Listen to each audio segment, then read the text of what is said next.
ជំរាបសួរសួស្តីបងប្អូនទាំងអស់គ្នាថ្ងៃនេះមក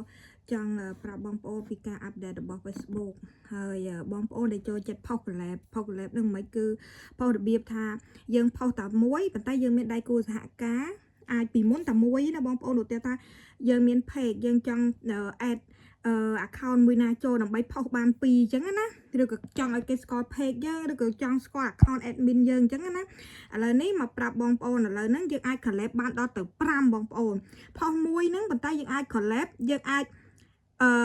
បាន5ណាចាំមើលឥឡូវហ្នឹងពីម្សិលមិញគឺនេះខ្ញុំបាន collab មួយ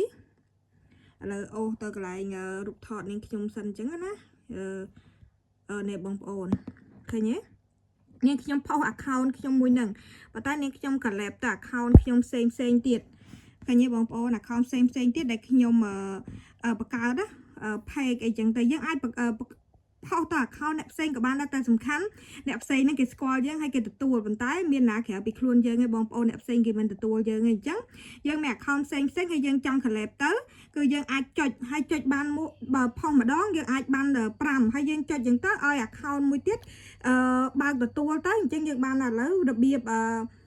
ផុសហ្នឹងមិនវីដេអូក៏បានបងប្អូនចាវីដេអូក៏បានរូបថតក៏បានដែរឥឡូវនេះគឺនេះខ្ញុំផុសរូបថតមួយសិនណាបងប្អូនឥឡូវនេះគឺនេះខ្ញុំ select យករូបថតមួយដែលនេះខ្ញុំចង់បង្ហោះចឹងចោលតែថានេះខ្ញុំយករូបថតហ្នឹងហើយនេះខ្ញុំចុច save ហើយនេះខ្ញុំចុចកន្លែងនេះអានេះយើងដាក់ចំណងជើងសិនក៏បានឬក៏យើងចង់ save សិនក៏បានបន្ទាប់មកនេះបងប្អូនអូសពេលយើង save ហើយនេះយើងមើលមកជួរហ្នឹងគេប្រាប់នេះឃើញទេបងប្អូនយើងអាច collab បាន5ណា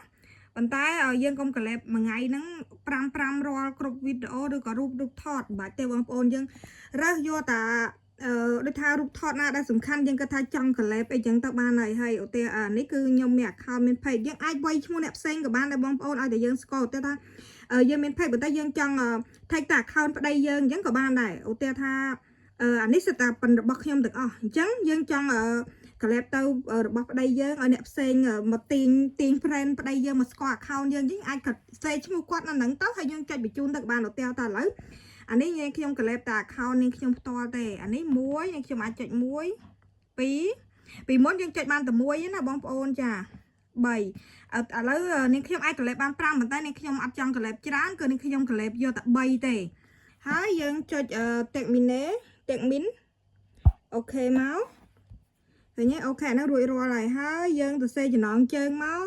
ដូចខ្ញុំអញ្ចឹងយើងសេចំណងជើងអីក៏បានដែរបងប្អូនដូចខ្ញុំយ៉ាងនេះខ្ញុំ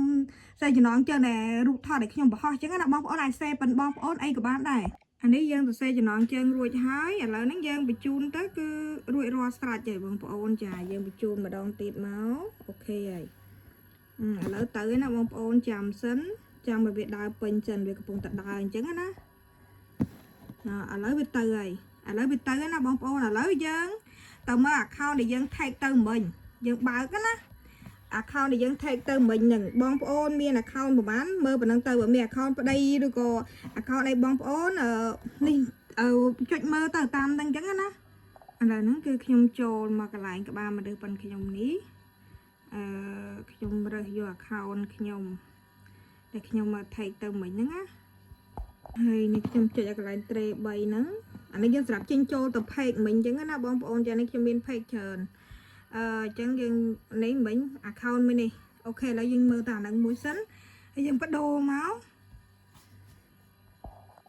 បន្តមកទៀតគឺយើងចូលកន្លែងរូបកណ្ដឹងអ្នកឃើញបងប្អូនមកហើយគេសួរយើងអ្នក collab អត់គេមានន័យថា page ហ្នឹងមិញវាបាន tag មកយើងហើយបើយើងថា collab យើងអូខេបើយើងថាយើងអត់ទេគឺយើងចុច refresh អញ្ចឹងយើងថាអត់ទេទៅនេះ account ខ្ញុំស្គាល់អញ្ចឹងប៉ុន្តែខ្ញុំគឺខ្ញុំចង់ collab ខ្ញុំចង់ទទួលគឺខ្ញុំចុចបែបហ្នឹងមកគឺរួចរាល់ហើយបងប្អូនអញ្ចឹងគឺអាចហើយយើងបើកមុខ account ផ្សេងទៀតអញ្ចឹងណាដែលយើង collab មិញនៅប្រហែលហ្នឹងយើងចង់បើកពេលណាក៏បានដែរឥឡូវមិញហ្នឹងគឺរូបថតមិញហ្នឹងគឺចាំមើលខ្ញុំបានផុសមិញហ្នឹងឃើញទេបងប្អូនចានេះទៅបាន2ហើយមិញខ្ញុំបាន tag 3 4 5អីណោះអញ្ចឹងអានេះគ្រាន់តែខ្ញុំចង់បង្ហាញប្រាប់បងប្អូនខ្លះទេដែលបងប្អូនចង់ឲ្យគេស្គាល់ account បងប្អូនឬក៏គេចង់ឲ្យគេស្គាល់ page យើងអញ្ចឹងណាអញ្ចឹងបងប្អូនអាច collab ដូចនាងខ្ញុំបានអរគុណបងប្អូនមានតែប៉ុណ្្នឹងឯងជម្រាបលា